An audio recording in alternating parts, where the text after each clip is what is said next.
I don't know if I could review this game. I didn't think I should. I didn't think if I would be able to really give it the justice that it needs, because I had never played the game. I never really gotten into it. I never watched the story of it. I barely knew anything about it. So if I were to talk about Until Dawn, I would have to talk about it as a movie. As a person who watched this not knowing that it was a video game adaptation, is it just a good movie by itself? Ignoring the fact that it's based off a video game, is it a fun movie for somebody who didn't know about the video game? And from that perspective, I would say, yeah, I enjoyed myself with Until Dawn, especially the first half. It kind of falls off the rails a little bit around the point where one of the characters finds a VHS tape and puts it into a VCR, and we get to see Dr. Hill played excellently by Peter Stormare. We get to see Peter Stormare talk about fear and Wendigos and all the time loop stuff. That's where the story kind of fell off the rails for me. I felt like they were trying. They made a movie that was so far removed from the game that they realized, oh yeah, we got to put the Wendigo thing in here. We got to actually do that. And so halfway in, they actually added that in and said, yeah, hey, here's the Wendigo and all that crap, and here's how the Wendigos are made. Here's how that happens, and it's just. I think you could have explained that a little bit better. Maybe sprinkle that a little bit more in the first half and make it a little bit more believable. Make it a little bit able to stand on its own without really, you gotta. Like, I think the Wendigo lore-wise, I know nothing about this creature, really, obviously. Like, I think the Wendigo is more like a Native American type of folklore thing, I think. And if you were going to go off of that, you needed to add a little bit more of that element into the story. But that element is missing. The parts of the story that I really like, though, I think, are unique to the movie, though. I don't think they're in the video game. I plan to look through the entire story of the video game to get a better perspective on it. I do. I do plan to do that, but if it's not in the game and it's just in the movie, like I know the death loop is just in the movie, I don't know if this other part is in the game or is just in the movie. This other part that I really liked, though, is during the death loop, like with each character when they die and they come back the next night and they keep coming back, the world around them seems to shift a little bit each time. Like on the second time around, they see a house has been added across the streets, a little witch's burg, a little witch's hut. And a couple nights later, they see some power lines being added, and by night 13, there's an actual whole-ass town fully coming out of the ground, literally. It's like the town that was buried is rising from its grave. That was fantastic. And I did like one other thing. In the final confrontation with Dr. Hill, Dr. Hill explains the town almost as if the town is alive, and that the people who come in here have their fears manifested physically. Kind of like Silent Hill. They should actually make a fun little Silent Hill movie if they just got rid of the Until Dawn, just put Silent Hill on the cover, and changed Dr. Hill's name to some other dude or whatever. This could make a fun little Silent Hill story. I mean, it feels more like Silent Hill than it does Until Dawn. I have already watched about an hour of the video game story, so I knew a little bit now. I didn't know anything about the video game before watching this, but after watching this, I decided to watch a little bit more of the video game story. I found I'm about an hour into the story, so I've gotten to roughly a part where the Mike character has just encountered something spooky out in the woods, and he's running from that.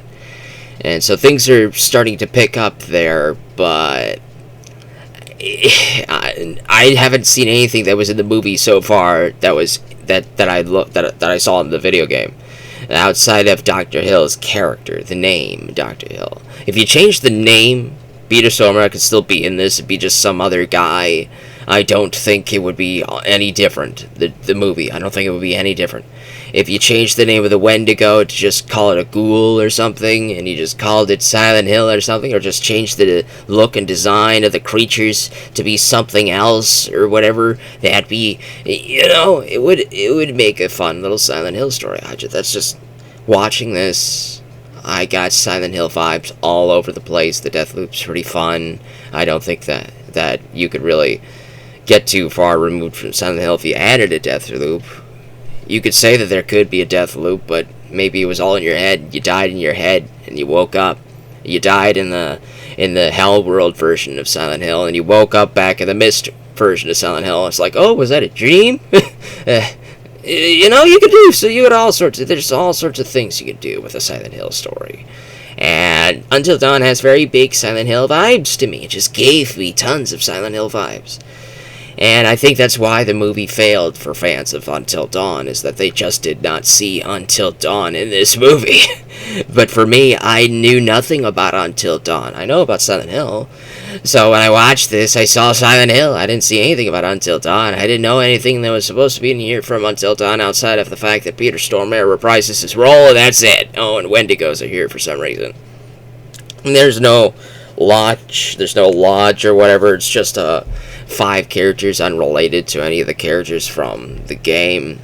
It's the main girl who lost her sister up here, and she's come up here to get closure.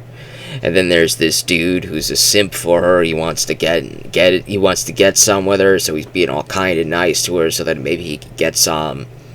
There's the psychic chick. She has ESP, psychic vibes and visions and all that stuff. That's her entire character. And then there's the party girl, who's very good friends with the psychic, with the simp, and with the main girl. So there's party girl. And then there's her boyfriend, who's just a newbie. He's just the thing that she found 6 months ago, and she'll probably drop him again for somebody else immediately after. That's her entire character. She's just the party girl, right? And the only constants in her life are these other 3 friends that she's had. Those are her only constants. She keeps moving from partner to partner to partner to partner to partner, and that's... if that's what you like to do, I guess, fine. For me, I just like to pick one and stick with one. But hey, it's free, whatever. But that's the characters, those 5. That's all you get.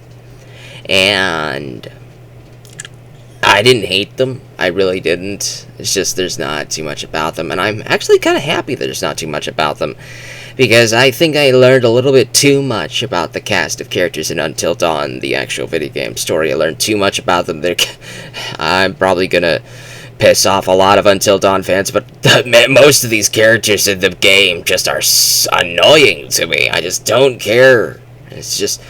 It's all like, oh, this person's cheating on this person. Oh, this person's being a meanie face to her boyfriend who used to be dating this guy who was now interested in this girl who's interested in him, but then the ex-girlfriend doesn't like the new girlfriend. It's just what is this? A soap opera? A teenage soap? Is this Degrassi? Come on! Degrassi in the woods with Jason?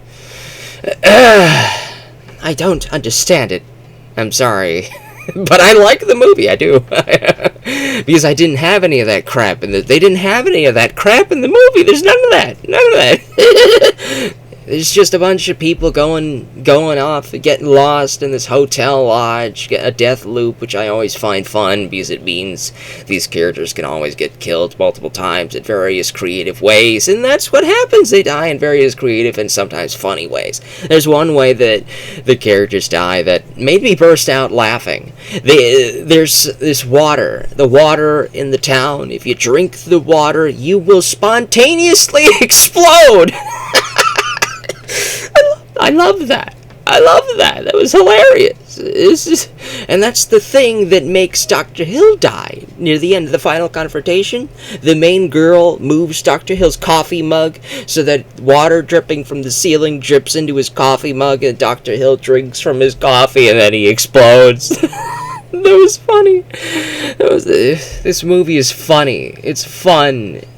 and it's made competently by the guys who did the Annabelle movies. Lights Out wasn't that great, but the Annabelle creation was very fun. This is a lot of people who were on board for the Conjuring series movies, not the main ones, but the side ones, like The Nun, Annabelle creation. Annabelle creation is actually pretty good. I'd recommend that one. And I'd say this is a pretty good time, especially if you know nothing about the video game. If you know nothing about the video game, I don't think you will be offended watching this movie. You'll just say, hey, this is pretty fun. It's not a great movie, but it's pretty fun. If you are a fan of the video game and you watch this movie, you're probably going to get pissed off.